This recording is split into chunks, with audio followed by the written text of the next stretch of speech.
starting with the first free paper. This is of Dr. Shrutakirty PARIDA. I think you can start with your presentation. And just stick to the guideline, the time frame and everything.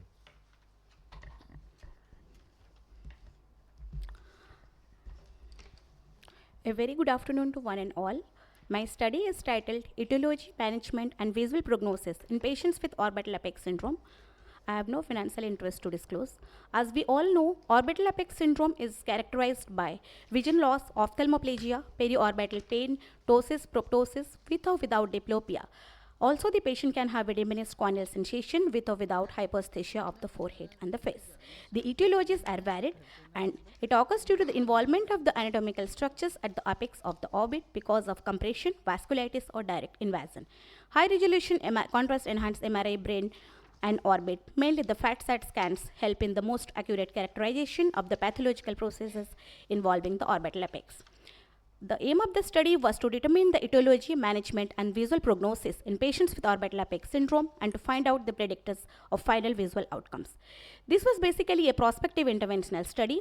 15 patients who were diagnosed with orbital apex syndrome were included, and the study period was from January to June 2024.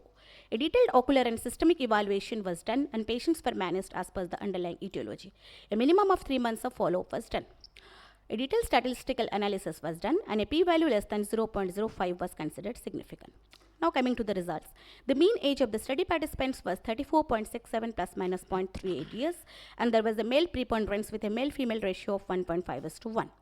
In the etiology, most commonly there was infective etiology accounting for around 53 to 54%, followed by neoplastic, which was seen in 27%, and then traumatic in 20%. In the neoplastic, nasopharyngeal carcinoma was found in 2%. No organisms were isolated in 7 patients, whereas among the organisms isolated, staph species were most common. In the ocular symptoms, diminution of vision followed by drooping of the eyelid was most common, whereas headache followed by fever were the most common systemic symptoms. This was the data of the treatment given as per the etiology. Now comparing the best corrected visual acuity of the affected eye, there was a significant improvement from presentation to a final follow-up from 2.06 logMAR units to 1.05 logMAR units. There was also a significant improvement of the pupillary status from a grade 2 RAPD, which was more common at presentation, to a sluggish pupillary reaction at final follow-up. We did the univariate and multivariate linear regression analysis, and these are the factors which affected the final visual outcomes, including the best corrected visual acuity at presentation, systemic comorbidities, fever at presentation, neoplastic etiology, pupillary abnormalities of higher grade like grade 2, 3, 4, and anisocoria, and advanced field loss at presentation. Now coming to the discussion. In a study by Lee et al. On 20 cases, there was a male preponderance with unilateral presentation, and neoplasm was the most common cause, followed by inflammation and infections. But there was no significant differences in the initial and post-treatment final best corrected visual acuity. Neoplastic causes had a poor visual prognosis. In a study by Talwar et al. On 117 cases, 51.7% experienced improvement in vision and 85% in ophthalmoplegia at 6 months. In a study by Ribeiro et al., similarly, the delayed diagnosis led to fatal outcomes. In a study by Schindler et al. In 4 cases of nasopharyngeal rhabdomyosarcoma causing orbital apex, the average age at presentation was 4 plus minus 1.4 years, and the ocular motility recovered in almost all patients, whereas there was little or no recovery of visual acuity at final follow-up. But in our present study, there was a male preponderance. The mean age was 34.67 plus minus 0.38 years.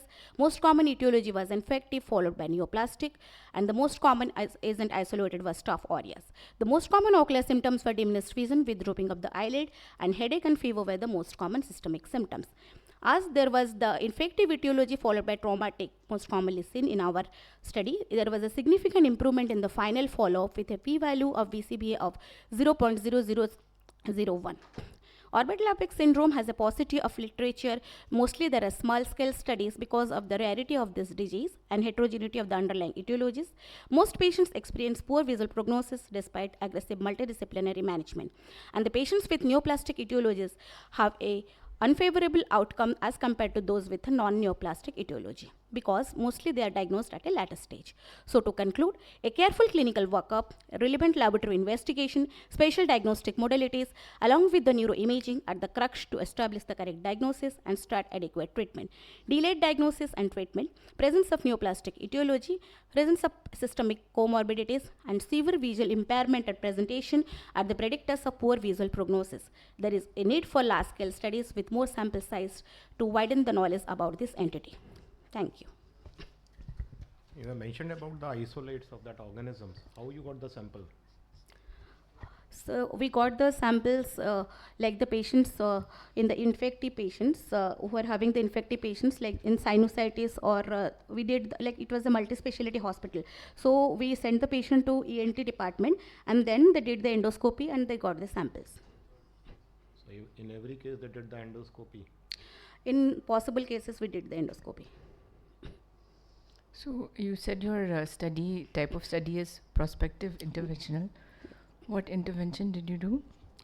Like in the infective etiology, we started them on intravenous followed by the oral antibiotics. And in cases with traumatic, we then started the patients on intravenous methylprednisolone.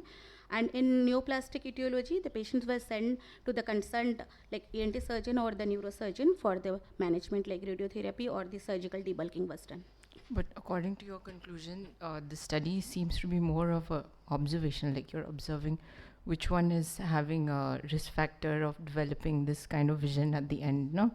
So it's not like you're comparing in antibiotics versus surgery. So you can change the type of study from prospective interventional because you're not studying the intervention, you're studying the risk factors. Yeah, but actually, except the neoplastic etiology, the patients who were having infective etiology and traumatic, we got them admitted in our ophthalmology ward and we gave them intravenous antibiotics and intravenous methylprednisolone. So in a way that is interventional. Otherwise, that neoplastic patients, they were followed up in other departments and then they came for follow-up to us. But a significant number was of trauma. So a significant number of your etiology? No, 8 patients had infective, then 4 had neoplastic, 3 had trauma out of the 15 patients. Out of the 15 patients? Yeah. So there was no need to have any intervention in trauma patient? What was done in trauma patient? In the trauma patients, like they had who were having. How you have that shown that this is because of trauma, the orbital apex syndrome? It was some CT was done? Yeah, NCCT, CT orbit, and MRI was done in those patients. We did all the neuroimaging in the patients.